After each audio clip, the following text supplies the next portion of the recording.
Sud Radio, le 10h midi, mettez-vous d'accord, Valérie Expert. Bonjour à toutes et à tous, nous sommes ensemble jusqu'à midi pour ce 10h midi. Nous avons Natacha Polony dans l'émission Média à 11h30. Mais pour le moment, pour commenter cette actualité du 24 septembre, nous accueillons Ariane Hamadi. Bonjour, vous êtes présidente de Kerman Consulting. Jérôme Dubu, vous êtes vice-président de France-Israël. Bonjour à vous. Bonjour. Nous attendons Sophie de Menton, chef d'entreprise, présidente du mouvement éthique, ainsi que Najwa El Haïté, docteur en droit public et qui est avocate. Il pleut à Paris, je ne sais pas s'il pleut chez vous, s'il pleut dans le sud-ouest, nos auditeurs sont nombreux, mais quand il pleut à Paris, c'est la cata, c'est le drame et tout le monde est en retard. Bref, nous allons parler de France Télévisions, avec des comptes qui sont effroyables, mais ce n'est pas nouveau, on l'a déjà évoqué hier dans cette émission. La Cour des comptes a rendu son rapport avec du retard. Peut-être qu'on pourra évoquer cette question avec pas mal de retard, puisque ce rapport était prévu en mai. Et il semble qu'il ait été un petit peu retardé avant l'élection de Madame Ernotte. On va parler des patrons qui vont se mobiliser, de Donald Trump à l'ONU. Bref, mais appelez-nous 0826 300 300 pour nous dire est-ce que vous pensez du service public. Est-ce que vous êtes satisfait des programmes? Comment est-ce que vous réagissez à l'utilisation de l'argent public de cette manière? On vous attend. Et je voulais commencer moi par une indignation. C'est cette pétition pour empêcher Charlotte Gainsbourg d'incarner Gisèle Halimi parce qu'elle a signé une tribune demandant à Emmanuel Macron de conditionner la reconnaissance d'un État palestinien à la libération des otages et au démantèlement du Hamas. Et Caroline Mécari, qui est avocate, a lancé, je crois que c'est elle qui est à l'initiative, une pétition pour interdire à Charlotte Gainsbourg d'incarner dans un film qui est en préparation l'avocate Gisèle Halimi. Vous en pensez quoi, Jérôme Dubu? Je suis très surpris. Il y a une espèce de chasse aux sorcières, il faut bien le dire, depuis que cette tribune a été signée par une vingtaine d'artistes, d'intellectuels, etc., dont Charlotte Gainsbourg, qui effectivement ne s'était jamais engagée jusqu'à maintenant. Elle réservait tout ça pour sa famille ou pour ses proches, en tout cas ses opinions. Elle ne les mettait pas sur la table. Ce ne sont pas des gens qui sont catalogués à droite, c'est des gens qui sont plutôt de gauche. Il y a Toretton, etc. Donc des gens qui étaient plutôt engagés, puisque lui, il a été conseiller de Paris de Bertrand Delanoë et d'Anne Hidalgo. Donc moi je suis un peu surpris par cette espèce de chasse aux sorcières. Je trouve ça complètement déplacé. Elle a été harcelée d'ailleurs sur ses réseaux sociaux personnels depuis qu'elle a fait cette déclaration.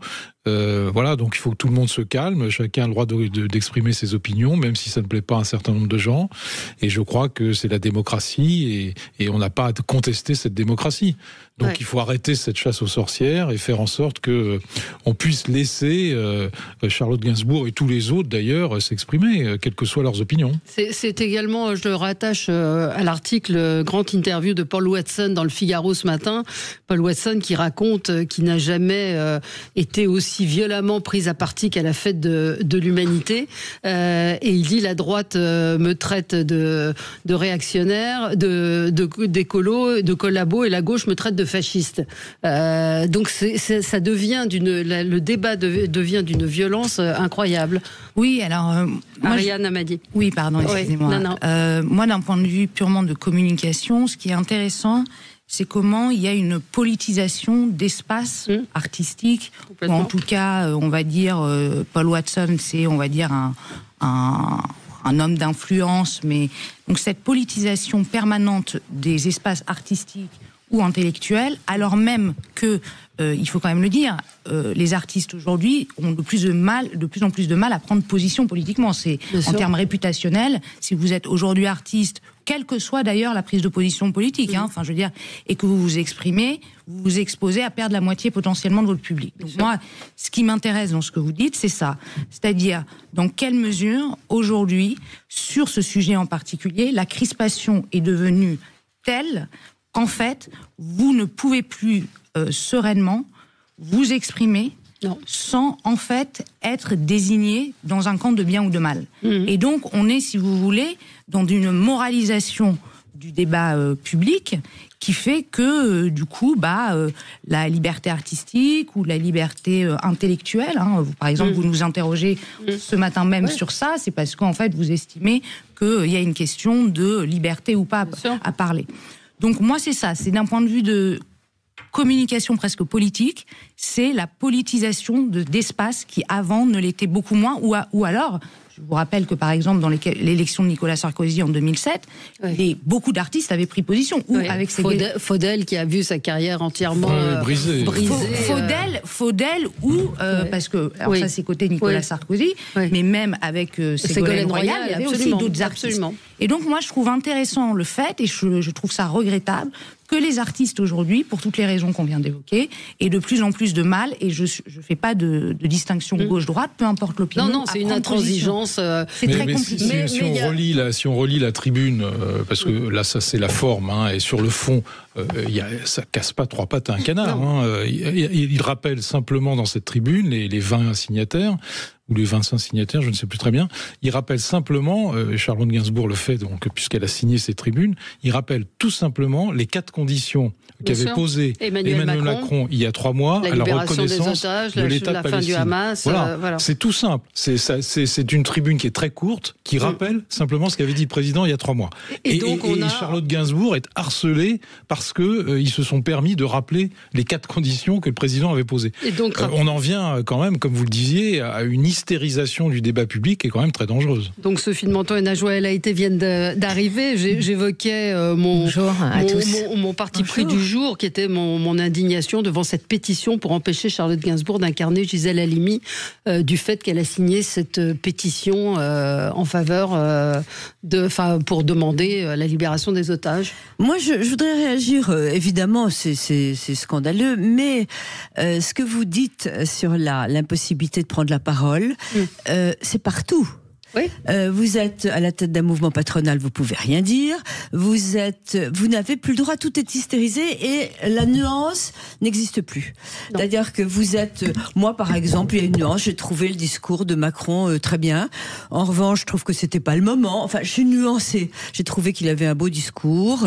J'ai trouvé que les objections sont tout à fait valables qu'on donne, mais vous pouvez plus. Non. C'est plus possible et c'est très embêtant parce que l'hystérisation de tout fait que le pays va à volo. Ouais. Et du coup, il y a énormément de gens qui osent plus s'exprimer. Alors les représentants, moi je suis en plein, on en parlera peut-être tout à l'heure, mais les représentants patronaux, ils osent plus s'exprimer.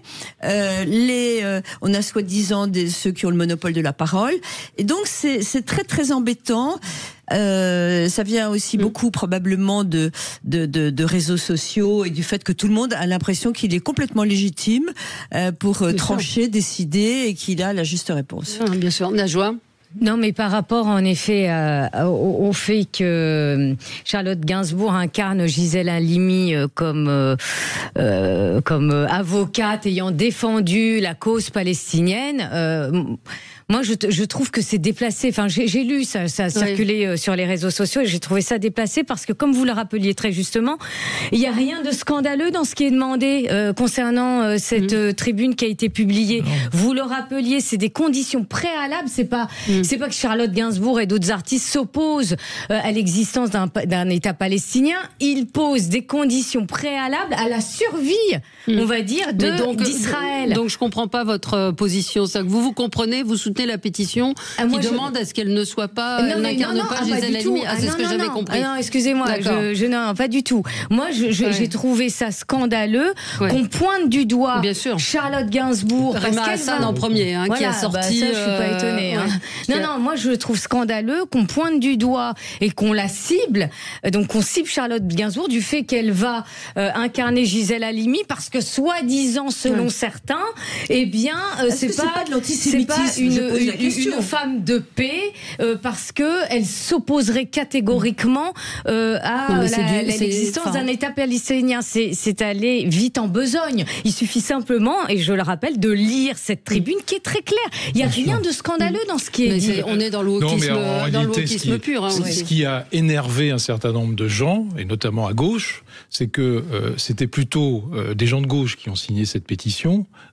Torreton, je l'ai rappelé, qui était conseiller de Paris libérale socialiste, Charlotte Gainsbourg, Arthur qui avait plutôt un tropisme de gauche, c'est clair, même si elle ne l'avait pas notifié avant. Donc tout ça, et évidemment, des personnalités de gauche qui s'opposent à la doxa, plutôt soutenue actuellement par la gauche, ça énerve énormément.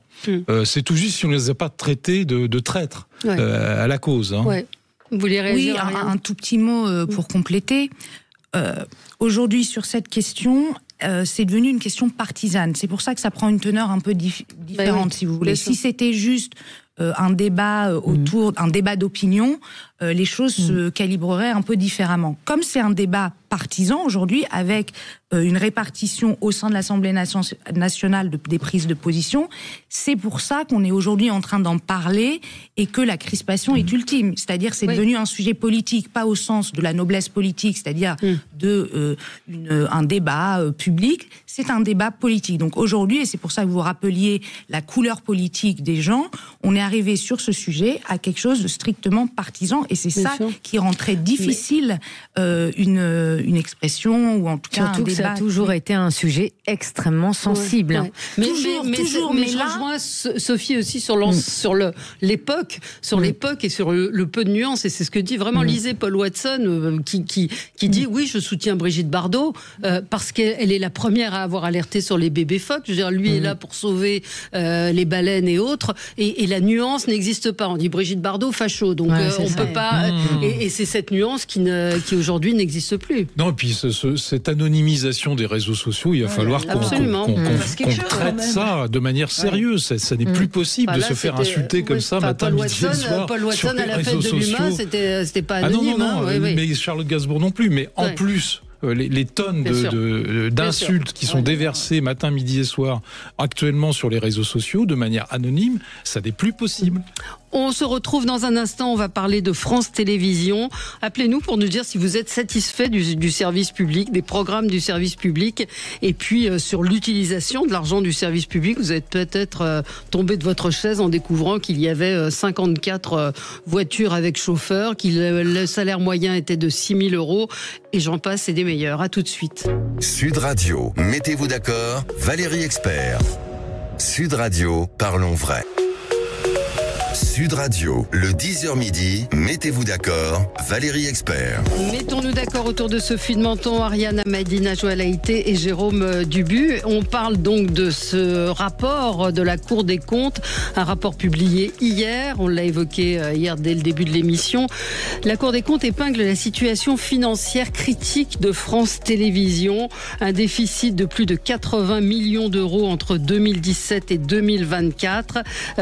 Il y a déjà eu des alertes, on l'a évoqué hier aussi, rien n'a été fait depuis le précédent rapport.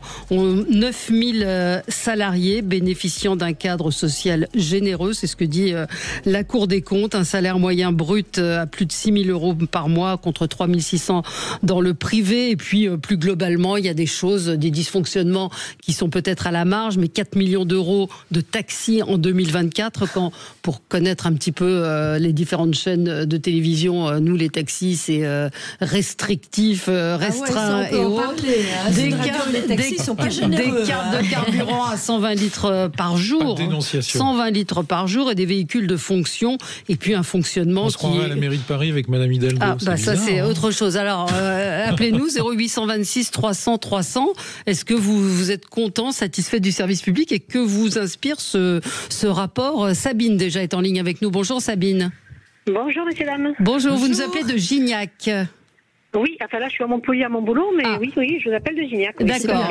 Bon, il fait beau à Montpellier parce que nous, il pleut. Nous, il fait très beau, mais il y a un vent à décorner les bœufs, comme on dit chez nous. C'est mieux. C'est peut-être un peu mieux. Vous avez encore des bœufs, c'est bien, parce que un peu de bœufs. Alors, dites-nous, est-ce que vous êtes satisfaite du service public ? Alors, satisfaite, on n'est jamais vraiment satisfait. Je pense qu'il y a toujours de mieux à faire. Satisfaite au niveau des programmes sportifs, oui. Parce que sans France Télévisions, je pense qu'on passerait à côté de beaucoup de choses. Moi, je me régale de voir les Coupes du Monde de rugby, de voir tout ce qui se passe, le tennis, le vélo. Aucun souci là-dessus. Les programmations me correspondent à peu près. On va pas commencer à critiquer parce qu'on peut toujours mieux faire, et même partout sur toutes les chaînes. Ouais. Ce qui me désole dans ce pays, c'est la mauvaise gestion des budgets des uns et des autres. Si on faisait pareil à la maison, ça fait longtemps qu'on serait dans la rue en train de faire la manche. Donc à un moment donné, je pense que chacun va devoir prendre ses responsabilités. Un budget, ça se gère en bon père de famille, et ça me désole de voir que la France, on jette l'argent par les fenêtres pour des choses qui n'ont aucun intérêt. C'est la seule chose qui me met vraiment en colère, et à tous les niveaux. Hein. Oui, bah écoutez, merci. Et vous pensez qu'il faut privatiser ou pas ? Absolument pas. Non. Il ne manquerait plus que ça. Alors là, on est foutu. Si on privatise tout, on est foutu. Pardon, là j'interromps parce que c'est très intéressant ce que vous dites. Je comprends votre sentiment. Vous avez l'impression que vous avez des programmes que vous n'auriez peut-être pas dans le privé, etc. Soit. Cela dit, on peut pas. Vous venez également de parler de la mauvaise gestion. Pourquoi ce mépris du privé et pourquoi le public est-il incapable de gérer ? Pourquoi jette-t-il de l'argent par les fenêtres ? Pourquoi y a-t-il 3 personnes alors qu'il y en a une dans le privé ? Donc c'est ça le problème. Je pense qu'il devrait y avoir peut-être 2-3 chaînes publiques. Le reste devrait être privatisé. On ne peut pas continuer avec une mauvaise gestion qui dans tous les domaines. Même l'hôpital, on est très content des hôpitaux qui soignent bien, mais on sait que c'est l'administration qui plombe l'hôpital, qu'il y a plus d'administratifs que de médecins. Donc moi, je comprends pas cette peur du privé. C'est ce que vous manifestez là un peu, et c'est vraiment embêtant.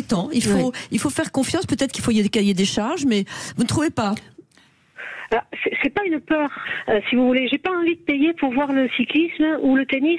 Ce sont des choses que depuis que je suis née, je vois à la télé gratuitement. Mais vous avez TF1, vous ne payez pas pour TF1. TF1, on ne paie pas, mais non. Si on veut voir certaines choses sur leur site TF1+. Mais... Attention. Ensuite, pour le rugby, avant on le regardait, maintenant c'est sur Canal+. On paye. Moi, je me refuse de payer pour des choses qui étaient accessibles à tout le monde. Les matchs de tennis la nuit, il faut payer sur Amazon, etc. Donc, si on veut citer des marques, on peut.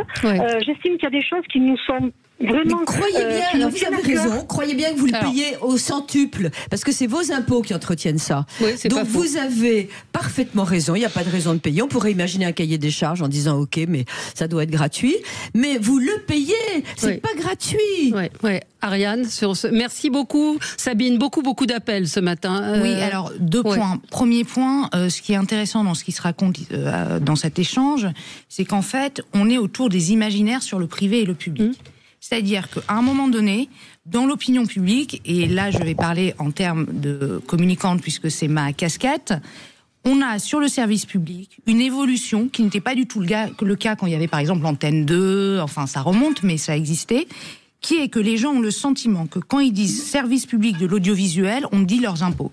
Et donc à partir du moment où il y a un lien dans la tête des gens entre les impôts qu'ils payent et une chaîne de télévision, il est forcément. Oui, mais du coup, moi, ce que je veux dire, c'est que forcément, on rentre dans un débat qui. Vous allez dire que je suis obsédée par la politique, mais bon, en même temps, je suis communicante politique. Mais bien sûr que c'est un sujet politique. Qui est politique. Tout est politique.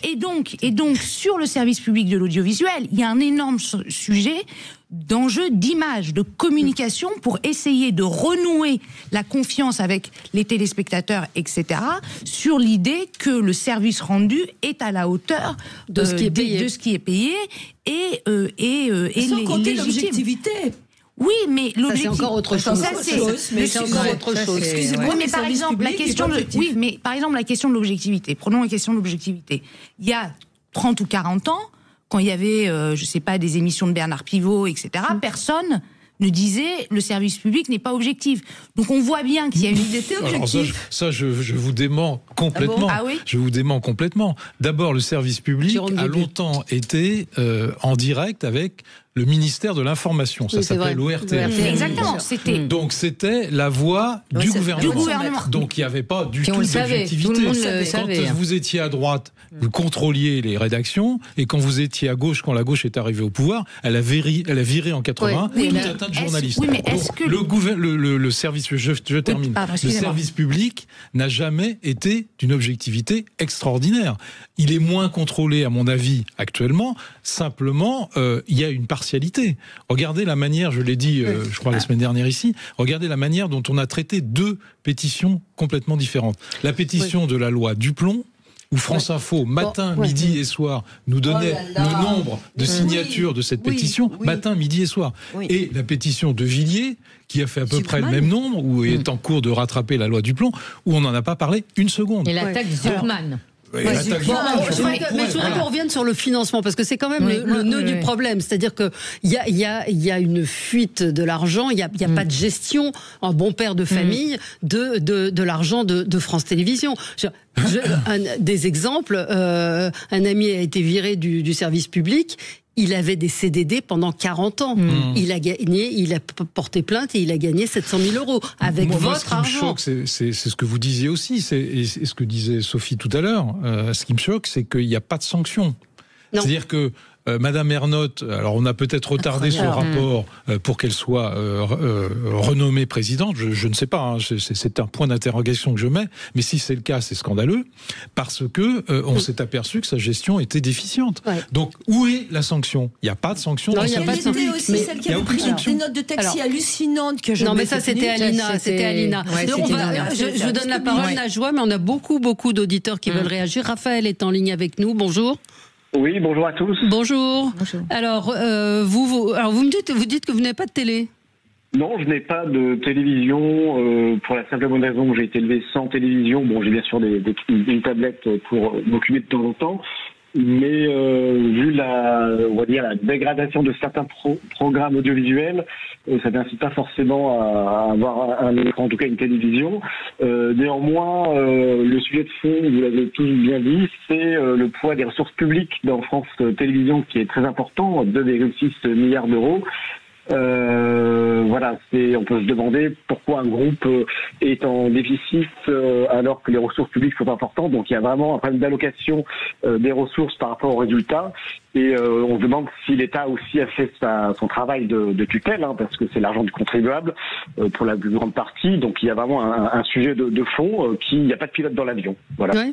Oui, non, mais c'est ce qui en sort. La question, c'est qu'est-ce qui va se passer par la suite. 0826 300 300. Vous êtes très nombreux à vouloir réagir, à être satisfait ou pas du service public et encore une fois de l'argent public. C'est-à-dire que va devenir ce rapport de la Cour des comptes ? Il va servir à caler une armoire ? Mais vous le disiez, c'est pas la première fois que la Cour des comptes tire la sonnette d'alarme. Déjà en 2016. Et pourtant, il s'est rien passé. Il faut que le service public audiovisuel se réforme de manière structurelle. C'est ce que ne cesse de dire la Cour des comptes. Et j'ai envie de vous dire également, on exige bien des communes de mieux gérer. On regarde la sous-dotation. Et une commune ou une collectivité locale, en général, qui gère mal, peut être mise sous tutelle budgétaire du préfet. Moi, je pense que France Télévisions, s'il continue comme ça, faudrait prévoir une mise sous tutelle. Du ministère. Stop. On continue, on aura tous vos appels et effectivement comment reprendre les choses en main, comment remettre de l'ordre. Vous avez les syndicats, vous avez beaucoup de freins à la régulation, à la modification ou à la transformation du service public. À tout de suite. Sud Radio. Sud Radio. Parlons vrai. Sud Radio. Parlons vrai. Parlons vrai. Sud Radio, le 10h midi, mettez-vous d'accord, Valérie Expert. De retour avec vous dans le studio de Sud Radio, ça vous intéresse, ça vous fait réagir, le service public, le financement du service public. Françoise est en ligne avec nous. Bonjour Françoise. Oui, bonjour. J'appelle d'un petit village à côté de Nîmes. D'accord. Voilà. Alors, je vous salue tous parce que j'aime beaucoup vos émissions en général. Et puis, concernant le service public, c'est souvent désolant. C'est souvent désolant. On ne peut plus... On a quelquefois des acteurs ou des comédiens de qualité dans des séries qui sont quand même intéressantes parce qu'ils tiennent l'eau du pavé. Mais sinon, la plupart du temps, les animateurs s'amusent entre eux, quoi. On n'a pas besoin du public.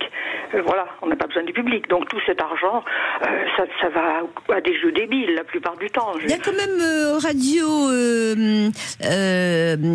pas radio classique là, France Culture. Oui. C'est quand même de grande qualité. On aurait probablement pas ça ailleurs. On va pas faire de la pub pour les concurrents. Je parle en général de la télévision. De la télévision, oui. Vous dites.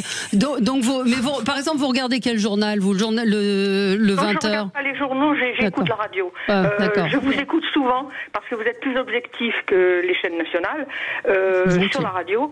Et non, je ne regarde pas les journaux télévisés, ça ne sert à rien. 1 heure de journal télévisé, c'est une page de journal papier, ça ne sert à rien. Oui. Et puis bon, c'est complètement orienté. Non, attendez. Et sur le financement, donc vous avez vu, ce rapport de la Cour des comptes, c'est notre argent, c'est l'argent public. C'est ça, non, je trouve vraiment, il y a des gens qui doivent être royalement payés pour faire des choses qui sont d'une qualité tout à fait inférieure. Je veux dire, on a connu autre chose. En fait, il doit y avoir un très grand écart. Hein. C'est ce que nous disions tout à l'heure à Ariane. Mais 6 000 euros de moyenne, c'est beaucoup sur 9 000 salariés. Oui, mais en fait, il faut voir aussi le nombre de présentateurs stars. Enfin, je suis sûre que si vous faisiez une moyenne... Mais la gabegie, elle n'est pas là. Elle n'est pas dans les salaires. Non, elle n'est pas dans les salaires. Je pense, c'est pas honnêtement, je pense que c'est pas vraiment le sujet. Moi, le sujet qui m'intéresse, je vous le redis et je me répète, en termes d'experts en communication, c'est qu'aujourd'hui, le service public a une énorme campagne de com, d'image à faire, parce que de plus en plus, et c'est les téléspectateurs, enfin les auditeurs plutôt, puisqu'on n'est pas à la télé, qui le disent, c'est que de plus en plus, les gens disent, si on revient sur les deux interventions, j'aime mon service public, j'aime quand même les émissions, c'est ce qui a été dit, mais j'ai l'impression, en réalité, que mon argent est mal géré et qu'il y a une déconnexion entre ce qui est produit, montré, et la gestion financière. C'est pas les gens ne disent pas là. J'allais dire que le service public, de l'audiovisuel, c'est la face immergée du service public. En réalité, on pourrait multiplier les cas donnés par la Cour des comptes. Alors le service public de l'audiovisuel, il se trouve que c'est assez croquignolé parce que elle vient d'être renommée, Madame Ernotte. Vous pensez qu'il y a eu un... Je sais pas. Mais parce qu'on nous dit que le rapport était prêt au mois de mai et qu'il ne sort que maintenant. C'est proprement scandaleux parce que ça veut dire que sa nomination aurait pu être mise en cause et qu'au moins on ait une sanction si c'était mal géré au sein du service public. Mais c'est pas fini ça. Elle est renommée. Donc voilà. On a encore des appels. Merci à vous, Françoise. Michel est en ligne avec nous. Bonjour, Michel. Bonjour. Vous nous appelez de Paris et vous êtes plutôt satisfait? En tout cas, je suis assez catastrophé de voir que l'audiovisuel public est victime de la méthode libérale habituelle concernant tous les services publics, c'est-à-dire qu'on les démolit, on ne les soutient pas, on finit par dire « oh là là, ça ne marche pas, il faut privatiser ». Voilà. C'est classique, et moi je suis désolé, mais j'ai 40 balais. Je me souviens qu'on a commencé par dire sous Sarkozy on va leur interdire la publicité. Ensuite, je me souviens qu'on a dit on va supprimer la redevance. Ensuite, je me souviens qu'on a dit on va leur couper les budgets. La Cour des comptes, vous ne le précisez pas, mais la Cour des comptes, elle dit effectivement qu'il y a des hauts salaires, elle dit évidemment qu'il y a un peu d'abus, etc. Elle dit aussi surtout que le service public et l'audiovisuel public a besoin d'une trajectoire claire après des budgets contradictoires en 2023 et en 2024. Oui, mais c'est pas un problème grave, ça. Je veux dire, il y a un patron. Allez-y, Michel. C'est pas l'audiovisuel public qui est responsable des coupes budgétaires. C'est pas Nicolas Sarkozy, c'est pas l'audiovisuel public. Macron qui supprime la redevance, c'est pas l'audiovisuel public. En fait, on fait n'importe quoi avec l'audiovisuel public et après on dit ah là là, il y a des abus. Oui, mais en fait, c'est normal. Là n'est pas.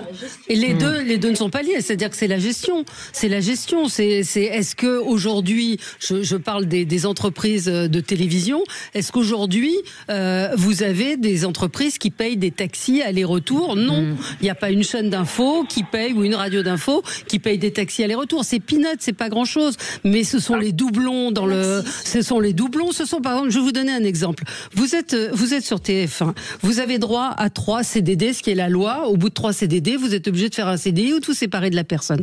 Vous avez à France Télévisions des gens qui travaillent, et même à Radio France, des gens qui travaillent depuis 40 ans en CDD. Moi, j'ai bossé sur France 3, j'ai bossé pendant 4 ans avec des contrats à la semaine. Quelle entreprise aujourd'hui fait ça? Ce qui fait que quand vous vous faites virer, les gens vont au prud'homme et ils gagnent. Et je vous donnais l'exemple de cette personne que je connais qui a eu 40 ans, vous m'entendez, 40 ans de CDD à Radio France. Et il est allé au prud'homme, il a touché 600 000 ou 700 000 euros. Donc là, il y a un problème de gestion des contrats. Et c'est ça qui ne va pas. Non, mais Michel. Votre exemple sur la différence entre public et privé, il n'est pas bon, puisqu'en fait, sur des chaînes comme BFM TV ou ce genre de chaîne, quand un intervenant vient, on lui paye son taxi aller-retour. Donc ça, c'est vraiment un exemple bidon. Pas toujours. Quant à la gestion, Bah si, toujours. Et quant à la gestion, c'est vrai qu'on paye les taxis sur les chaînes privées. Les taxis sont règles. Faut pas dire que c'est pas de taxi. Mais en tout cas, ça donne l'impression, pour répondre à cet auditeur, ça donne l'impression, c'est ce que je disais tout à l'heure, qu'il n'y a pas de sanction. C'est-à-dire que quand vous n'avez pas de sanction, et dans une entreprise, quelle qu'elle soit, privée, publique, peu importe, ou dans la vie, quand vous n'avez pas de sanction, la nature humaine a tendance à ne pas se sentir sanctionnée et ne pas avoir de responsabilité. On ne demande pas au service public des conditions draconiennes et du pain sec. On lui demande de bien gérer l'argent public et de faire en sorte que si c'est pas bien géré, on mette d'autres personnes. C'est tout simple. Moi, je rappelle quand même que le service public de l'audiovisuel, c'est 3,3 milliards de budget en 2024 et que la trésorerie est maintenue de manière artificielle par des emprunts. Et enfin, qu'est-ce que ça coûte de bien gérer ? En effet, on parlait de la différence entre le privé et le public. Et dans le privé, vous êtes obligé de bien gérer. J'en sais quelque chose. Sophie de Menton et également, vous autour de la table, si vous êtes également à la tête d'entreprise, vous savez très bien que vous êtes obligé de bien gérer. Donc tout ce qui est frais de taxi, vous justifiez tout. Eh bien, je ne comprends pas pourquoi ne pas pointer du doigt la mauvaise gestion du service public de l'audiovisuel, d'autant que ce sont nos impôts, c'est 138 € par foyer. Bon, après on peut dire c'est pas énorme, mais malgré tout, voilà, on est 68 millions d'habitants, ça fait quand même un budget important. Et là où je trouve ça insupportable, c'est de déresponsabiliser. Exactement. Voilà, Sophie. Voilà, on reparle de la responsabilisation on demande aux Français d'être responsables. Et demandons au service public de l'audiovisuel d'être également responsable de sa est le responsable gestion. Désigné. Stop. Voilà. Michel, on a entendu, merci de nous avoir appelés. Et effectivement, vous avez raison sur la politique qui est appliquée au service public. Je n'ai pas d'avis sur la privatisation, mais ce qui est sûr, c'est que la gestion, elle est on prend le rapport de la Cour des comptes, elle n'est pas optimale. Un dernier appel, on a Marc en ligne avec nous sur le sujet. Bonjour Marc, vous nous appelez de Carcassonne. C'est ça, bonjour, merci. Bonjour. Merci à vous pour votre émission, continuez comme ça. C'est gentil, merci. Mais tout d'abord, déjà quand j'entends les chiffres, ça me donne envie de vomir. Je voulais dire tout simplement que sur ces chaînes-là, faut aimer vraiment les petits, les petits jeux qu'ils font. La seule émission que vraiment moi je regardais dessus, c'était Taratata, parce que c'est une émission avec vraiment des musiciens qui étaient fabuleux. Donc là, je comprends encore qu'il faut de l'argent pour faire venir des bons artistes. Maintenant, quand vous voyez les films qui passent, c'est des films qui ont 30 ou 40 ans, on va dire. C'est des vieux films, donc ça sert à rien. Pas toujours. Au moins, ils sont bons. Puis ça fait partie de la culture. On a du mal à avoir des nouveautés, quoi. Vous voyez ce que je veux dire ? Vous êtes un peu sévère parce que il y avait, je crois, le dimanche soir, c'est des films relativement récents. Mais bon, j'entends votre ressenti, hein. Voilà. Et puis, mais c'est surtout qu'au niveau des salaires, honnêtement, c'est un truc, c'est incroyable. Je pense en plus que ces personnes-là qui travaillent là-dedans, ils doivent avoir d'autres avantages avec tout ce qui doit être la carte restaurant, manger un peu à des prix qui sont dérisoires. Et quand on voit moi dans mon domaine qui travaille dans le BTP, on n'a aucun avantage, hein. On paye tout, on paye l'essence pour aller travailler, on paye la saquette. Vous voyez ce que je veux dire? Aller rembourser à 8 €, attention, 8 € pour manger, vous n'allez pas au restaurant. Ouais. Mais quand j'entends c'est 6 000 €, mais vous vous rendez compte ce que c'est 6 000 €? 6 000 €, mais c'est affreux. On fait 40 heures par semaine, on est dans le froid, dans le chaud, on mange dehors dans le camion et on est payé 2 000 €. Mais où va le monde? Où va le monde? Mais public, c'est facile. Vous savez ce que disait Ariane Amadi tout à l'heure, c'est que vous allez aujourd'hui à France Télévisions vous faire embaucher, vous gagnerez pas 6 000 € par mois. Il y a vraiment, je crois qu'il doit y avoir des. Quand même, si je peux juste d'un mot, hein, monsieur.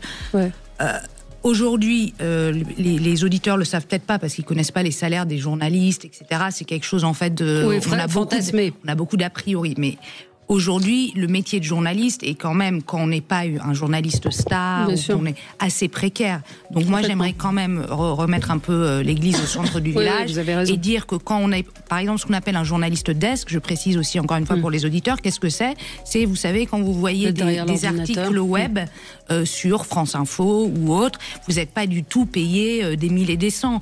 Tous les gens qui sont les programmateurs d'émissions sont pas payés des 1000 et des 100.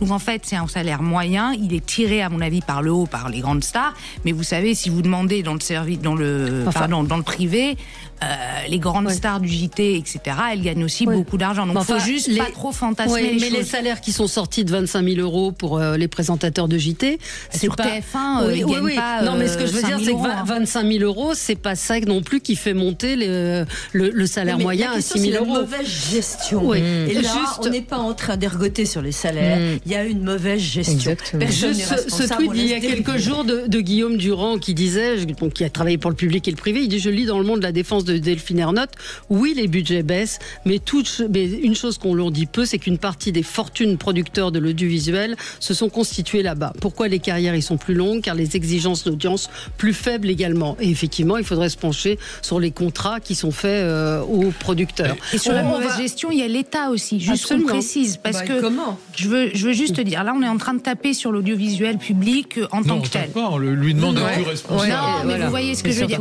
On lui demande d'être plus responsable. Mais le vrai sujet, c'est d'ailleurs ce qui est dit dans le rapport de la Cour des comptes, c'est qu'ils disent, mais nous, on est sous tutelle de l'État. Et donc, en fait, moi, je crois que ce qui, encore une fois, d'un point de vue presque de stratégie politique, renforce le ras-le-bol, c'est qu'en fait, derrière, c'est l'État. Et que, du coup, c'est pour ça que les gens, c'est pas juste les présentateurs de l'audiovisuel public ou l'audiovisuel public en tant que tel. C'est ça qui est derrière. Et si on comprend pas ça, on se perd aussi dans des élucubrations sur les salaires, les taxis, les machins. Allez, on va se retrouver dans un instant, on va parler des patrons. Ils vont se mobiliser, ils vont descendre dans la rue, ils vont monter des barricades, ils vont sortir les drapeaux. Allez, à tout de suite. Sud Radio. Parlons vrai. Sud Radio. Sud Radio. Parlons vrai. Parlons vrai. Parlons vrai. Sud Radio, le 10h midi, mettez-vous d'accord, Valérie Expert. Et nous parlons des patrons, des chefs d'entreprise. On avait un débat sur le mot patron ou chef d'entreprise. Le MEDEF hier a annoncé un énorme meeting patronal, un meeting qui veut revenir sur, qui dit... Je vais reprendre un meeting pour contester en fait toutes les théories dangereuses. C'est ce qu'a dit très exactement Patrick Martin, qui est le patron donc du MEDEF. Là, on peut dire patron du MEDEF. Il est président. Et donc, il voulait faire. Patron, justement, il se trompe. Il veut un meeting. Il avait annoncé une manif. Maintenant, c'est un meeting. Sophie, qu'est-ce que vous pouvez nous dire là-dessus? Alors, je suis un peu troublée. Je vais essayer d'être très nuancée. D'abord, j'ai découvert par la presse que le patron des patrons, comme on dit, le président du MEDEF plus sérieusement, a décidé dans un élan de révolte. On peut comprendre qu'il y ait de l'émotion parce que on menace de taxes les entreprises tous les jours. On peut comprendre que bien que président du MEDEF, il puisse avoir un peu d'émotion. Donc, il a dit, on va faire une manif. Puis la manif s'est transformée en meeting. Et ce qui est pas possible, je pense qu'il ne doit pas avoir eu le temps, c'est qu'il n'y a pas un mouvement patronal qui soit au courant. On l'a appris par la presse. Ouais. Et moi, je l'ai mal vécu parce que j'aimerais bien en parler avec lui, etc. Non. Et ça, c'est un système français. Il n'y a pas que vous qui n'étiez pas au courant. Non, les autres mouvements patronaux, pareil. Non, et alors, il y en a qui sont un peu plus proches probablement et qui ont peut-être eu... Mais là, j'ai appris... Il paraîtrait que ce serait le 13 octobre, d'où ça sort, on ne sait pas, très bien. Et ce qui est grave, c'est que je comprends la bonne intention, il s'est trompé. Pourquoi il s'est trompé? Et on vient d'en parler indirectement dans les sujets précédents. Aujourd'hui, les Français sont à bout. Les salariés sont exaspérés. Ils ont un pouvoir d'achat qui est faible. Ils en veulent... parfois, comment on appelle ça? Patron? Ben oui. Alors que les chefs d'entreprise aimeraient tellement les payer mieux, mais que nous avons les plus grandes difficultés et les plus grands prélèvements au monde. Entre ce que le patron sort de sa poche, déjà je reprends patron. Le patron sort de sa poche, il sort 1000 balles pour payer un salarié, le salarié aura 300 balles. Ouais. Donc c'est juste pas possible. Alors, ils sont exaspérés. Pouvoir d'achat, on a vu ce que ça donnait avec les gilets jaunes. Donc moi, je suis totalement contre qu'on mette des patrons entre eux, dans la rue ou que ce soit à la porte de Versailles ou n'importe où, sous de bonnes intentions. Ils vont arriver entre eux, mais qu'est-ce qui va se passer? Ils vont dire à leurs salariés, tiens, salut, là, on va manifester parce que on va taxer nos dividendes. Donc je pense que c'est une erreur de jugement. La période, c'est... D'abord, moi, je considère qu'il n'y a pas de chef d'entreprise sans ses salariés. Les PME, on n'existe pas. Moi, j'en ai 2 malades, là, je suis désespérée parce que j'ai besoin d'eux. C'est pas vrai, les PME ont besoin de leurs salariés. Ils sont embêtés de ne pas pouvoir les payer. Alors, mais cette mobilisation, contre quoi? C'est ça, c'est la question que je vous pose. Alors d'abord, il n'y a personne contre qui manifester. Attends, je finis. Contre qui manifester parce qu'il n'y a pas de gouvernement et il y a des ministres démissionnaires. Bon, j'aimerais savoir à qui on va parler. Contre quoi? Trop d'impôts? On les a pas, il n'y a pas de loi de finances. Donc c'est prématuré. Moi, Pour exprimer la colère des patrons, colère peut-être... moi j'ai connu, quand j'étais au MEDEF, j'ai connu la grande manifestation contre les 35 heures. C'était vachement bien. Bon. D'abord, ça a été un grand succès parce qu'il y avait 40 ou 50 000 chefs d'entreprise, entrepreneurs, porte de Versailles, comme je le rappelle. Voilà. Et donc Sophie était là. Ça nous rajeunit pas, mais c'est comme ça. Et ça a été efficace. Donc pourquoi? Parce que les 35 heures, d'abord, elles ont été imposées à tout le monde, hein, je le rappelle. Et deuxièmement, à l'origine, lorsque le projet de loi est paru sur les 35 heures, c'était Martine Aubry qui était ministre du Travail. Il y avait très peu de compensation vis-à-vis des entreprises. C'est-à-dire qu'on imposait 35 heures payées 39 sans compensation pour les entreprises. Alors, attends, je termine. Et cette manifestation qui a marqué les esprits, parce que on s'en rappelle en tout cas dans les milieux de chefs d'entreprise, elle a marqué les esprits et le gouvernement a été obligé de mettre en place des compensations vis-à-vis du passage des 39 heures aux 35 heures, qui sont d'ailleurs dans les allègements de charges encore aujourd'hui. Bon, puisque c'est l'État qui compense. Mais en réalité, il faut savoir pourquoi on veut manifester. C'est ça, au fond, le plus important. C'est pas la forme. Est-ce que c'est une manifestation? Est-ce que c'est un meeting? Peu importe. C'est de savoir pourquoi et pour obtenir quoi. Parce qu'en réalité, moi je trouve que Patrick Martin a plutôt raison de réagir. Parce que le climat est mauvais. Bien sûr. Le climat est mauvais pour les chefs d'entreprise. On sent bien qu'on va aller vers plus de taxation. On le sent, on n'a pas besoin du projet de loi de finances pour sentir qu'on va aller vers plus de taxation. Quelle qu'elle soit, est-ce que c'est la taxe Zuckman? Est-ce que c'est un nouvel ISF? J'en sais rien. Mais il y aura quelque chose. Donc face à ça, je crois que les politiques, les esprits n'ont pas encore compris dans quel monde on vivait. C'est vrai, Jérôme. Mais aujourd'hui, c'est le moment des patrons. C'est le moment des patrons parce que tous les salariés, les Français, les plébiscites, c'est jamais arrivé. Pardon, pas des patrons, excusez-moi, c'est un lapsus. C'est le moment des entreprises. Ils sont 80% des Français à vouloir, et ils ont tort, que le Premier ministre soit un chef d'entreprise, parce que c'est pas le même métier. Mais ils ont envie de l'efficacité des chefs d'entreprise, et donc c'est le moment. Mais c'est le moment de tout le monde. C'est pas le moment d'un président d'une vieille institution qui a été décrétée après-guerre, avec des vieux syndicats. Vous parlez du MEDEF. Oui. Bah oui, mais c'est l'institution. Mais aujourd'hui, c'est tous les mouvements patronaux qui doivent réagir. D'ailleurs, les grands patrons montent au créneau, eux qui n'ont jamais parlé. Ariane, sur cette mobilisation. Oui, alors moi, je veux quand même Vous comprenez le contexte? Ouais. Alors, je veux juste sur le contexte, je veux quand même parler de la forme, même si je sais que parfois la forme a moins de succès, de crédibilité que le fond, mais tout de même, ce que je voulais dire, c'est que premièrement, c'est pas courant que le MEDEF se mette à faire vraiment de la politique. C'est-à-dire, quand on dit manif ou meeting, on pense salariés ou hommes et femmes politiques. Donc ça, il y a quand même, je trouve, un changement dans le positionnement du MEDEF qui, aujourd'hui, dit on se mobilise sur la forme, en fait, d'un plaidoyer, de dire, voilà, on va se défendre et on va se défendre politiquement. Donc, première chose, on sort un peu de l'aspect culture business, je me mobilise, vous voyez, pour 2 ou 3 trucs par-ci, par-là qui ont trait à l'économie.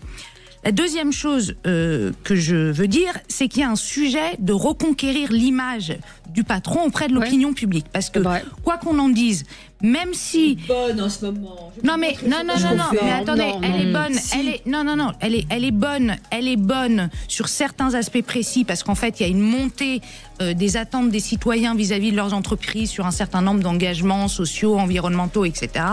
Mais quand vous voyez quand même que la taxe Zuckman, quoi qu'on en pense, est populaire auprès de 86% des Français, et je le répète, plus de 80% chez LR et Renaissance, qui ne sont pas des partis révolutionnaires, on ne peut pas le dire.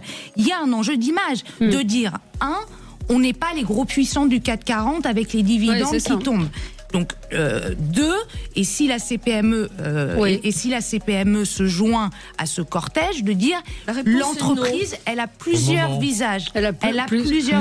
On va y revenir. Là, c'est l'heure du journal, mais on se retrouve dans un instant pour en parler avec vous. À tout de suite. Sud Radio, mettez-vous d'accord, Valérie Expert. Sud Radio, parlons vrai. Sud Radio, le 10h midi, mettez-vous d'accord, Valérie Expert. Et nous sommes ensemble pour les débats sur Sud Radio qui démarrent désormais à 10h, au cas où vous nous rejoindriez maintenant, et les médias à 11h30. Pardon. Sophie de Menton, chef d'entreprise, présidente du mouvement éthique. Ariane Hamadi, présidente de Kerman Consulting. Vous êtes spécialiste en communication politique. Najwa El Haïté, docteur en droit public. Vous avez publié Laïcité et République aux éditions L'Harmattan. Et Jérôme Dubu, vice-président de France-Israël. Nous parlions des patrons qui se mobilisent, de l'image des patrons. Est-ce que vous avez une bonne image ou pas des chefs d'entreprise? Et alors Najwa, on vous a pas entendu. J'aimerais intervenir sur ce sujet-là parce que déjà, de quoi on parle? Quand on parle d'entreprise, c'est super important de savoir quand même que les PME et les TPE représentent en France 99% des entreprises. Les grands groupes, 4 millions de boîtes. Voilà, 4 millions, c'est important. 6 millions de salariés. 43%, ça c'est une étude qui le dit, je l'invente pas, 43% de valeur ajoutée. Donc les multinationales, etc., je peux vous dire qu'elles ne payent pas d'impôts en France déjà. C'est faux. C'est totalement faux. Total. Il y a un rapport de l'AFEP qui vient de sortir ce matin qui dit exactement l'inverse. Exactement l'inverse. Bon, en tous les cas, il y a des... ça, je ne peux pas vous laisser dire ça. Oui, alors le groupe Total paye combien d'impôts en France? Mais il fait 90% de son activité à l'étranger. Et ben voilà, donc il paye peu d'impôts. Pourquoi on les pousse à partir? Merci. Par voie de conséquence, puisqu'il fait son chiffre d'affaires à l'étranger, par voie de conséquence, il paye moins d'impôts en France. Je ferme la parenthèse. Ferme la parenthèse. Donc déjà, il faut savoir de quoi on parle. Donc j'ai rappelé cela. Vous rappeliez aussi très justement, ces TPE et PME dont je fais partie, on paye énormément de charges. Vous avez raison, Sophie. Quand vous dites, mais on veut créer des emplois, moi j'aimerais bien avoir plein de collaborateurs. Faut les payer. Et c'est des charges énormes auxquelles s'ajoutent les charges, les impôts, etc. Sur 100. Il vous reste 30%. Pour fonctionner. Bien sûr. Vous voyez, c'est énorme. Et c'est ce que j'explique à mes clients quand je leur dis, voilà, les honoraires sont tant. Ah ouais, mais c'est coûteux. Bah oui, mais il me reste que 30%. C'est la CPME qui vous défend. C'est la CPME qui vous défend. Voilà. Alors, mais pour terminer sur donc vous comprenez les patrons? Mais oui. Et là encore, je vous rejoins quand vous dites que cette manifestation, elle tombe à point nommé. J'aurais préféré qu'il y ait plus de confraternité pour qu'il y ait le plus de monde possible dans la rue. Entre les différentes organisations syndicales, mais en tous les cas une mobilisation importante. Je continue parce que il faut absolument que les Français comprennent que les entreprises, ça investit aussi. Quand on parle aussi de grandes entreprises, moi je vais vous citer un exemple. Le patron de Mistral, il dit j'ai valorisé 11 milliards d'euros. Alors lui il dit je pourrais pas payer. Alors faut l'entendre aussi, la taxe de 2% sur mon patrimoine.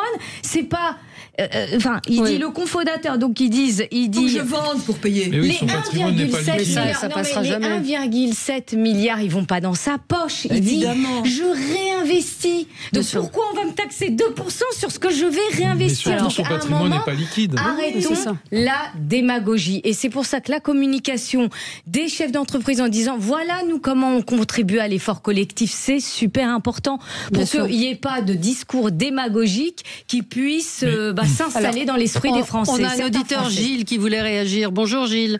Oui, bonjour Valérie. Bonjour, vous appelez de Biarritz. C'est ça. Vous vouliez, vous, revenir justement sur la taxe Zuckman. Entre autres, parce parce que le débat là s'est bien focalisé sur la fiscalité et la fiscalité ou les fiscalités supplémentaires, avec des têtes d'affiche qui fédèrent pas mal les ultra riches, les grandes entreprises, etc. Et c'est extraordinaire parce que du coup on parle plus que de nouvelles taxes ou de nouvelles façons de collecter de nouveaux impôts ou de répartir une fiscalité plus équitable. Et puis on parle plus du tout des dépenses, la nécessité de les baisser déjà, et avant même de les baisser, la nécessité de les contrôler. Je rebondis sur l'histoire de la Cour des comptes sur France Télé, c'est assez caractéristique parce que en fait, à droite et à gauche, on cherche des consensus pour s'entendre. J'ai entendu parler d'un putatif retour de l'ISF si Zuckman, politiquement, ok, on va pas sur Zuckman, on va remettre l'ISF, etc., etc. Et tout le monde s'agite, tout le monde parle de ça, mais en fait, personne n'a envie de parler de la nécessité de contrôler les dépenses, parce qu'à droite et à gauche, ça emmerde tout le monde. Tout le monde est concerné. Tout le secteur public est concerné. Beaucoup d'entreprises parapubliques sont quand même concernées par la façon dont les impôts sont dépensés. Et je pense que le poids du secteur public et le poids de l'argent public aujourd'hui dans la société, que ce soit à travers les entreprises ou les foyers, il est tellement important, il y a tellement de ramifications que le système de dépenses, il sera jamais remis à plat. C'est pas vrai. Donc ce débat, on va l'avoir pendant 1000 ans, jusqu'à ce que le pays fasse faillite. Comment on va prélever plus d'impôts, plus justement, comment on va faire. Mais j'ai presque envie de dire qu'aujourd'hui, c'est trop tard. Le contrôle de la dépense, c'est trop tard. On peut aller dans les plus petites communes comme dans les plus grandes. On parlait des vêtements d'Anne Hidalgo, etc. Bon, c'est des phénomènes qui sont faciles à médiatiser, mais il y a beaucoup plus profond. Tous les pans de la société aujourd'hui. L'État mammouth et la combinaison de l'État papa et l'État maman, il y en a un qui met des fessées et puis l'autre qui fait des bisous. Ça fait presque 50 ans que ça dure, et moi je suis convaincu, peut-être je suis pessimiste, mais que on ira dans le mur et puis c'est tout, parce que personne n'aura ni le courage politique de revenir en arrière, ni même la capacité. Bien sûr. Alors merci infiniment Gilles de nous avoir appelé. Jérôme. Je trouve que l'analyse de l'auditeur est parfaite. Bien sûr. Effectivement, on ne parle que des recettes potentielles, putatives, avec des taxations supplémentaires, comme on fait depuis des années dans ce pays, et pas des dépenses du coup. Donc effectivement, on a oublié que le principal sujet, c'était les dépenses. Et alors, je ne partage pas son pessimisme néanmoins, parce qu'il y a un certain nombre de pays qui ont quand même réussi à se réformer. L'Italie est en train de se réformer. Que disait-on sur... Attends, je termine. Exactement. Que disait-on sur l'Italie? Que c'était le pays le plus dépensier, le plus endetté, qui taxait le plus, etc. De droite. C'est faux. L'Italie est en train aujourd'hui de se réformer, comme l'ont fait dans les années 80, le Royaume-Uni, les États-Unis pour partie, l'Allemagne dans les années 2000. Bref, il y a quand même des pays qui ont réussi à se réformer, pas la France, je le regrette, quel que soit le gouvernement d'ailleurs, soit de droite ou de gauche. Et la prochaine fois, malheureusement, je crains, je suis un peu comme Sophie, je crains qu'on n'y arrive pas. Mais en tout cas, il y a des mouvements, on sait comment faire pour réformer, pour baisser la dépense publique. Simplement, ça demande du courage, de la volonté, il y en a pas un forcément. certain sacrifice que personne ne veut faire en France. Quand on a réformé, juste une phrase, quand on a réformé, c'était des Thatcher, c'était des Schröder en Allemagne. Schröder était à gauche, et donc, il démocrate. fallait un vrai chef. Voilà. Vous avez aujourd'hui Sébastien Lecornu qui a annoncé qu'il allait couper dans les dépenses de communication. Bon, on est content, c'est pas pour moi. On reviendra tout à l'heure là-dessus parce que c'est extraordinaire. Non, mais d'un mot, juste deux choses. Je le disais pendant la pause. Mine de rien, vous pouvez dire ce que vous voulez. Aujourd'hui, la taxe Zuckman s'appuie sur un sentiment populaire que les grands patrons font fructifier des dividendes au détriment de leur propre intérêt. Donc ça, vous pouvez dire c'est vrai, c'est faux. En tous les cas, il y a un vrai sujet d'image et le seul moyen d'y arriver, c'est effectivement de démontrer que le tissu, comme vous l'aviez dit, français... Est-ce que c'est audible ? C'est la vraie question. C'est un travail alors c'est exactement le travail que je fais, c'est-à-dire comment à un moment donné, grâce à, je ne vais pas rentrer dans les détails sur comment on fait ça, mais grâce à un certain nombre d'outils, comment vous partez en conquête. Je pense que c'est un sujet qui est tellement, ça revient à notre conversation du début, tellement clivé et clivant, c'est-à-dire faire payer les riches, c'est tellement, c'est tellement parlant pour les gens que. Mais parce que. Attendez, je finis juste mon dernier point. Ça, c'était le premier point. Donc, premier point, ça s'appuie sur un sentiment qui existe dans la société, qui n'est pas faux et qui, s'il n'est pas traité, ne permettra pas au patronat, aux chefs d'entreprise, appelez-les comme vous voulez, de pouvoir exister dans un rapport sain et serein avec leurs salariés. Ça, c'est la première chose. La deuxième chose que je voulais dire, c'est que de quoi on parle. Et là, moi, il y a un vrai sujet de communication politique sur lequel j'aimerais d'ailleurs que tous les communicants ou tous les personnels médiatiques, politiques réfléchissent, c'est quel imaginaire on vend autour du travail.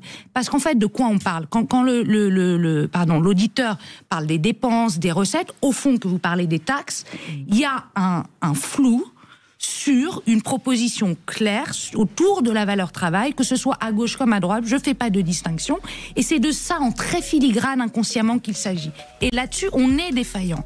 On est défaillant, parce qu'au fond, on revient toujours sur les mêmes débats de les dépenses, les recettes de l'État. Mais c'est pas que ça la question du travail. Le travail, c'est pas juste l'État. Et d'ailleurs, si l'État intervenait dans les entreprises, ça serait, on va dire, un sujet, si c'est l'État qui décidait des salaires. Mais c'est pas le cas. Et donc, du coup... Il décide de beaucoup de choses, hein. Alors, non, je suis pas d'accord. Beaucoup de choses. Enfin, voilà, c'était mon point numéro 2. Sur la question de... derrière. Autant moi je suis d'accord sur le point numéro 1, autant sur le point numéro 2, je ne suis pas tout à fait d'accord, parce que le point principal et les caractéristiques de l'économie française, c'est quand même le poids de l'État, que vous le vouliez ou non, en termes de prélèvements obligatoires, en termes de dépenses publiques, moi, je pense en termes de législation, en termes de code du travail, etc. Il y a quand même une prééminence de l'État dans notre société qu'on ne trouve maintenant nulle part ailleurs. Moi, je pense que le problème, c'est que les gens veulent que leur pouvoir d'achat augmente et qu'on n'a pas une doctrine étatique ou en tout cas même suffisante pour leur dire, écoutez, voilà ce que l'État en 2025-2026 peut encore pour vous. Et ça, ils le sentent, ils le savent. Alors, et c'est angoissant. On se retrouve dans un instant avec vos coups de cœur, vos coups de gueule. Vous n'avez pas eu le temps de les faire, mais c'est vrai que les débats étaient passionnants et passionnés. Mais on continue avec vous sur Sud Radio dans un instant.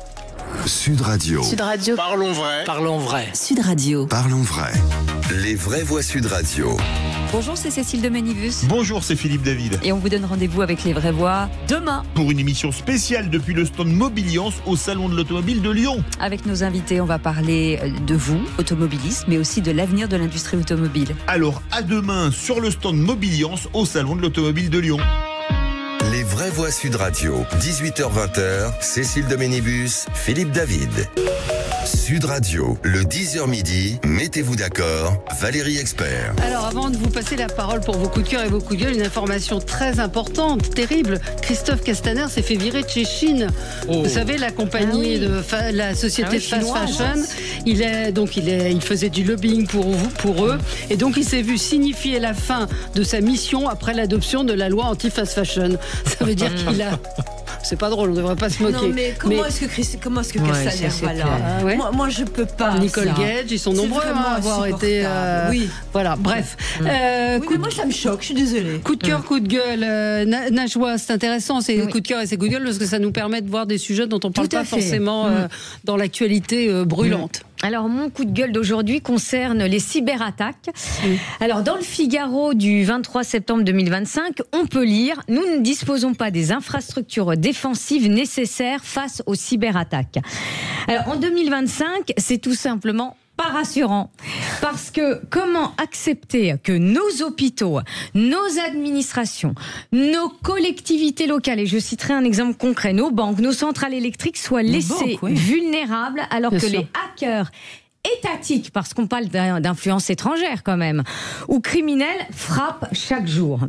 Une cyberattaque n'est pas un scénario futuriste, c'est notre quotidien. Moi, je vais vous citer un exemple concret. Quand j'étais adjointe au maire à la ville d'Évry-Courcouronnes, en charge du numérique, j'ai appris que tous les jours, il y avait des cyberattaques concernant la mairie d'Évry-Courcouronnes.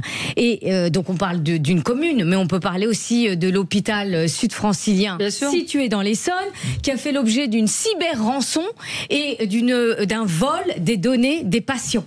Donc c'est extrêmement et donc quoi, on n'est pas équipé pour ça. Non, on n'est pas équipé pour ça et c'est bien malheureux. Même. On a des boîtes qui sont bonnes. Là, exactement. On a des boîtes en effet françaises qui peuvent faire le boulot et j'en ai ras-le-bol. Je vais vous dire en lisant cet article, j'en ai ras-le-bol qu'on soit simplement dans le constat. Ah bah mince, on est faible. Ah bah on n'est pas bon. Bah j'ai envie de vous dire, prenons nos responsabilités depuis tout à l'heure. Il est urgent. Investissons de manière massive sur la lutte contre la cyberattaque. Ayons une stratégie, on parlait de récit, ayons une stratégie de défense claire et partagée aussi dans ce domaine-là. Et donc, c'est pour ça qu'aujourd'hui, voilà, mon coup de gueule s'attaque à cela. Bon, vous avez, c'est bien. Bravo, vous avez raison. Très bien. Ariane, alors ça boucle un peu notre émission d'aujourd'hui. Alors, moi, mon coup de gueule, c'est dans un sondage IFOP du 17 septembre, il y a un chiffre qui m'a absolument fait halluciner, c'est que 22% des Français étaient confiants en 2022, se disaient confiants, donc on n'est déjà pas sur... c'est pas waouh. On n'est pas sur l'effet waouh. Et là, c'est tombé, donc... Seuls 5% des Français sont confiants en 2025. Donc autant dire 0, enfin entre 0 et 5 si vous voulez. On est terrible, et donc je me suis dit, franchement, moi ce qui me vraiment m'attriste et m'énerve, c'est que c'est de notre faute, communicants, hommes politiques, hommes et femmes politiques, professionnels des médias, aussi, honnêtement, de produire un récit, quelque chose qui donne envie. Là, on est à la limite du burn-out. C'est-à-dire qu'il y a 5% de confiance. C'est le moment où vous êtes tellement épuisé. On déprime. C'est la déprime nationale. Vous êtes tellement épuisé que vous n'avez même plus l'énergie de faire confiance. Bien sûr. Et donc ça, c'est vraiment quelque chose qui je pense, doit alerter. Mais c'est aussi que, vous savez, quand vous n'avez pas confiance, vous ne pouvez pas accepter votre passé, vous ne pouvez pas vivre votre présent et vous ne pouvez pas anticiper l'avenir. Et c'est très, très, très dangereux. Et je pense, pour moi, en tant que communicante politique, qu'il faut qu'on crée un récit qui puisse juste permettre aux Français de respirer, comme quand on vous pose la main un peu, vous savez, et qu'on vous dit... ça va aller. Mais enfin, le récit, il n'y a pas que le récit, c'est-à-dire qu'il y a la confrontation au réel. Ce week-end, des gens me racontaient qu'au Secours Populaire, ils accueillent des gens qui ont 3 € par jour pour vivre. Donc, il n'y a pas que le récit. C'est aussi autre chose, j'insiste là-dessus. On a abandonné en France la responsabilité individuelle. Nous avons été tellement norsés par l'État, par nos entreprises, par la sécurité sociale, qui est formidable et qui a... sauver encore un autre jeune chef d'entreprise d'un infarctus extraordinaire. Mais c'est fini. On ne veut plus payer 1 centime pour son Doliprane.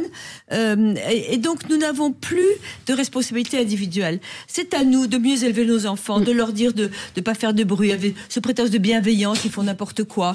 Il faut mais il faut aussi rassurer les gens. C'est-à-dire que là, on est dans un état... C'est pas un discours rassurant. Non, mais ce que je veux dire, c'est que sur la question de la... Ils se rassurent eux-mêmes un peu. Bah oui, mais c'est compliqué quand les gens se disent, franchement, je pense qu'ils doivent vivre la vie en se disant, qu'est-ce qui va me tomber sur la tête? Qu'est-ce que je peux faire pour que ça me tombe pas sur la tête? Mais il y a des circonstances extérieures. C'est pas juste. Le taux d'épargne prouve cette angoisse et cette inquiétude. Mais oui, enfin bon, juste pour finir, je veux dire, il y a tellement de crises que le qu'est-ce qui va me tomber sur la tête, c'est sûrement des choses extérieures. Et là où je suis pas d'accord avec vous, c'est que je pense qu'au contraire, il faut que l'espace politique et étatique. Qui c'est l'espace politique? L'espace politique. C'est des mecs qui sont des ministres démissionnaires, des types qui pensent qu'à leur carrière. Bon, il y a des règlements de compte là. Alors moi, Jérôme. Mais non, sur l'angoisse, moi j'avais lu un sondage qui était à peu près équivalent, qui était encore pire il y a 6 mois, qui était un sondage mondial sur l'ensemble des pays. On était à peu près au niveau de l'angoisse et de l'anxiété et de la confiance en l'avenir. On était au niveau, tenez-vous bien, de l'Afghanistan. Alors, il y a quand même une spécificité française, parce que entre l'Afghanistan et la France, je suis désolé, je vais pas faire un discours ici, mais on a très bien compris. Bon, voilà. Donc, et tous les Européens, tous les autres pays occidentaux subissent les mêmes crises que nous. Pourquoi le fait qu'on ne soit en France, on ait une telle anxiété, une telle angoisse? J'ai toujours pas compris. Bon, bref, peu importe, ça sera un nouveau débat. Jérôme, voilà. Alors, je change mon coup de gueule, parce qu'il n'était pas terrible, le mien. Enfin, il entraînait. Il était un peu techno, un peu on en a techno. déjà parlé. Mais du coup, je vous ai donné une idée avec la suppression du budget com du gouvernement. Merci Valérie de me donner des idées, c'est formidable. On en a besoin, mais en réalité, oui, le Cornu nous dit hier, alors il arrive, il essaye de trouver des choses un peu croustillantes, hein, et il a trouvé les dépenses de communication de l'État. Bon, alors très bien, on gèle les dépenses de communication de l'État jusqu'à la fin de l'année. Je ne sais pas très bien combien ça représente en termes d'économie, mais bref, peu importe, pas grand-chose sûrement. Non, 4... les contrats sont lancés, donc il va falloir payer les gens, etc. Bon, mais c'est symbolique, et dans les exceptions du gel des dépenses de communication de l'État, il y en a deux. Les dépenses de santé, moi, ce que je trouve très bien, il y a une campagne de communication en ce moment sur sur le Zona. Sur le Zona, et puis sur les insuffisances cardiaques à partir de 60 ans. Bon, ça concerne ici un certain nombre d'entre nous, donc c'est très bien. Voilà, donc je trouve ça très bien. Et puis la deuxième dépense qui est exonérée de gel, ce sont les dépenses, tenez-vous bien, de recrutement dans la fonction publique. Alors là, on a tout compris. On a tout compris. En réalité, bon, bah voilà. Il faut dégraisser le mammouth. Il n'y a pas d'échange, il n'y a pas de possibilité d'avancer avec un tel état d'esprit. C'est absurde, c'est complètement absurde. Sophie, vous avez 10 secondes. 10 secondes. Oui, vous, c'était un coup de gueule contre les grandes écoles qui imposent des stages. Les grandes écoles, 10 secondes. Voilà, je vis ça de très près, qui imposent des stages de 6 mois à l'étranger, 3 stages de 6 mois à Sub de Lyon, en Master 2, etc. Et je trouve ça hallucinant parce que donc, c'est plus les grandes écoles qui enseignent. D'abord, ils font des stages. C'est nous, les entrepreneurs. On leur apprend tout. Ils arrivent des grandes écoles, on leur apprend tout, à dire bonjour, ce que c'est qu'un client, pourquoi vous me faites ça, il y a des fautes d'orthographe. Donc il faut favoriser l'alternance et que ces jeunes arrêtent d'aller dans ces écoles. Parce qu'on les enlève, on les envoie à l'étranger. On les envoie à l'étranger, parfait. Ça coûte une fortune parce que vous continuez à payer l'école. Il faut les loger à l'étranger, les pauvres petits chéris, pendant que vous payez quand même l'appartement à Lyon parce qu'ils l'avaient avant. Donc on a là un laisser-aller plus les cours à distance. Et donc, donc ces grandes écoles sont des arnaques. Ah, des arnaques. Voilà. Ce sera le mot de la fin. On se retrouve. Tout est un peu synthétique. On se retrouve dans un instant avec Natacha Polony qui réclame de l'audace. Nouveau journal qu'elle lance. À tout de suite. Sud Radio, mettez-vous d'accord. Valérie Expert. Sud Radio, parlons.